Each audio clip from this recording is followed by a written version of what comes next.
Welcome everyone to my first ever official 5k race that isn't a parkrun. I can actually call it a race without fearing the wrath of the parkrun gods. And look at this field, stacked with pace demons. I am certainly not used to running in a pack this big, but have a little listen to the clippity clop of passion.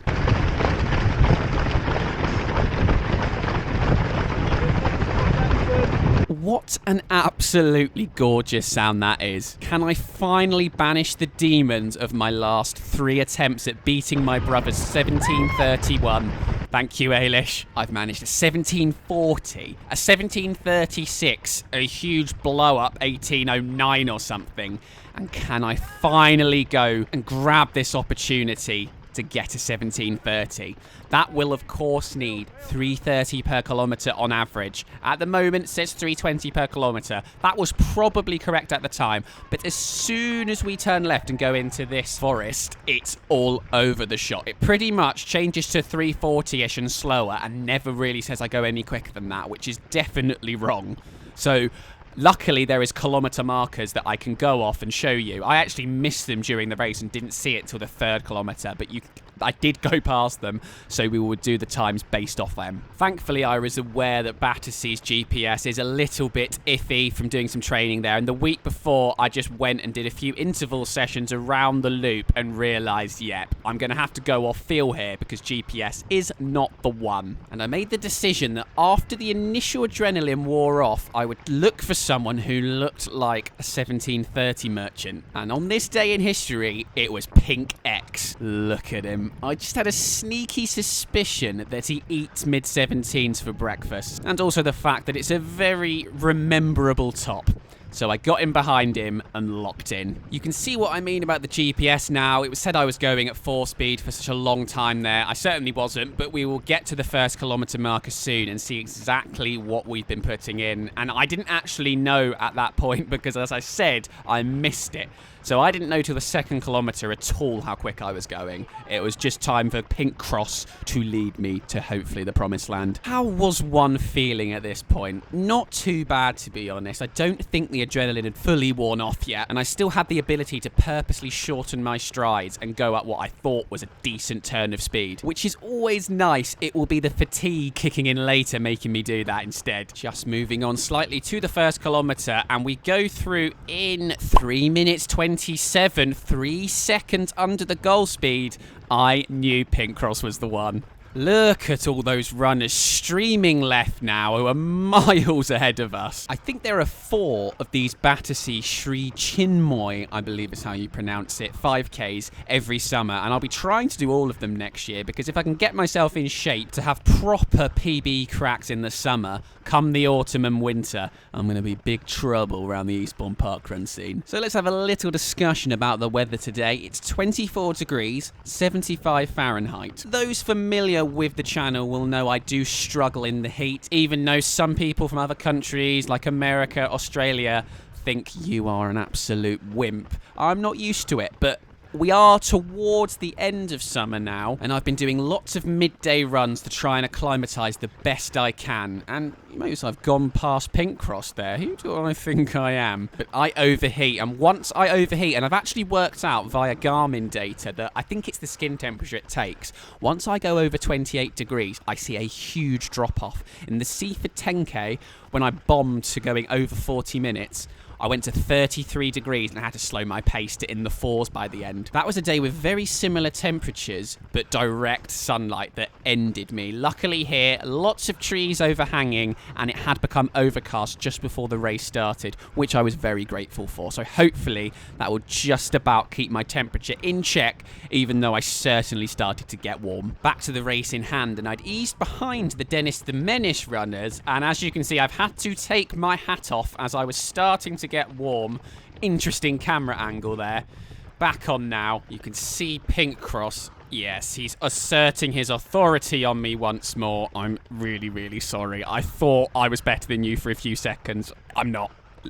Sorry. If one points their attention to the map at the bottom left, you can see that this is a lovely little loop around Battersea Park. This side of the loop is the most gentle uphill in the world. It's so gentle that you only really notice when you start to get tired. So right now, I'm not feeling it too much. And of course, it means that the other side of the loop is gently downhill. But it was around now where I started to have the first doubts about how quick I was going. I should have just locked in again behind Pink Cross. But instead, I started just worrying about whether I was going too slow, and I knew I hadn't been. I've done enough 1 kilometre repeats at around 3:30 that I knew that's about what I was doing. It's when I start getting super tired in the 3rd and 4th kilometre where you never really know what you're going at that point. But it all happened very quickly. A few runners started coming through. Pink Cross is getting away, and I needed to start focusing on just putting one foot in front of the other and not worry about the speed. But of course, that is easier said than done. There's the 2nd kilometre sign, which I go through 6:56, which means the 2nd kilometre was a 3:29. So we are well and truly on track, but I still didn't know it because of some terrible mathematics. So I went across 2 kilometres. I saw that I'd gone across, but I didn't think to check the elapsed time. I was like, oh, I missed the 1st kilometre.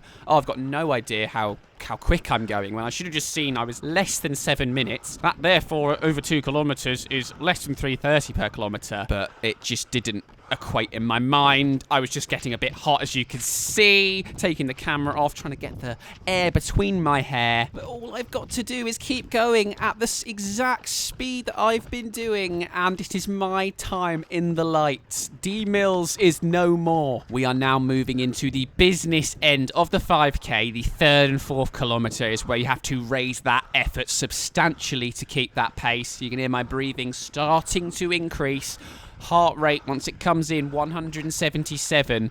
We are now in the zone of pain since my last blow up in the last 3-4 weeks. I've been working a lot doing 10k reps where my heart rate's been going in the 180s where it hurts, to try and make sure that once I get there, because you're always going to get there in an all-out 5k, I can sustain it, because I used to be able to sustain it, but I just have failed in recent attempts. Once I get above my threshold, I'm there now, and I've just got to work. We have almost completed the first loop of Battersea Park. All we have to do is just hold on to this exact same pace for another 2.5 kilometres. And it's ours. But as I'm sure you know, the effort to do that is going to be increased substantially. Go, Jodie! Woo! Go, Jodie! You can see me gritting my teeth, having to start to dig deep. We have gone through halfway and we've got to do that all again. Hello everyone.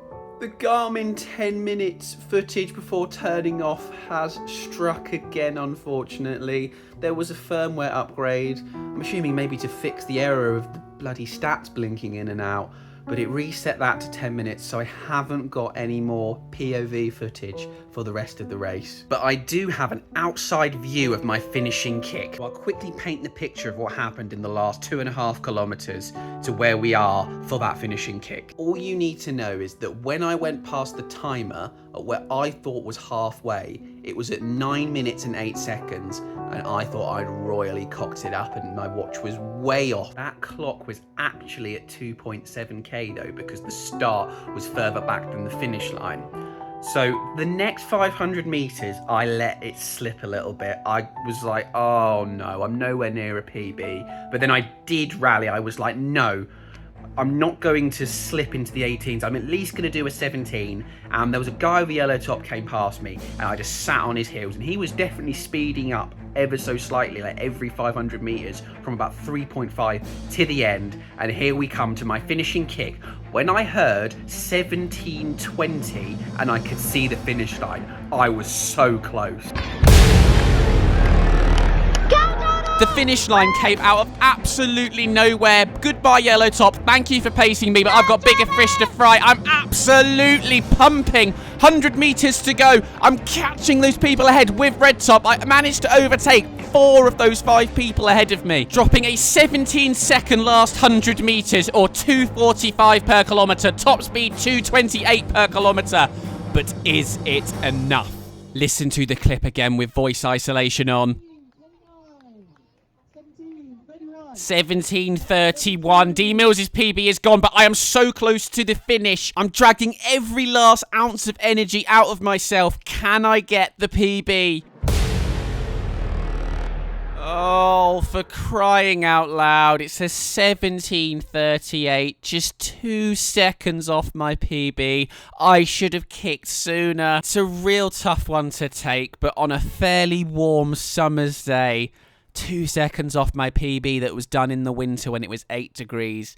It's not the worst run of my life, but I've got so much unfinished business with the 5K before I start training for a half again. So this Saturday, I'm going to Hastings Parkrun, and I'm going to try again, hopefully if my legs let me. So thank you for watching, everyone. I'm sorry I couldn't quite get the personal PB or break D Mills' PB, but I will get there soon. I'm sure of it. See you soon.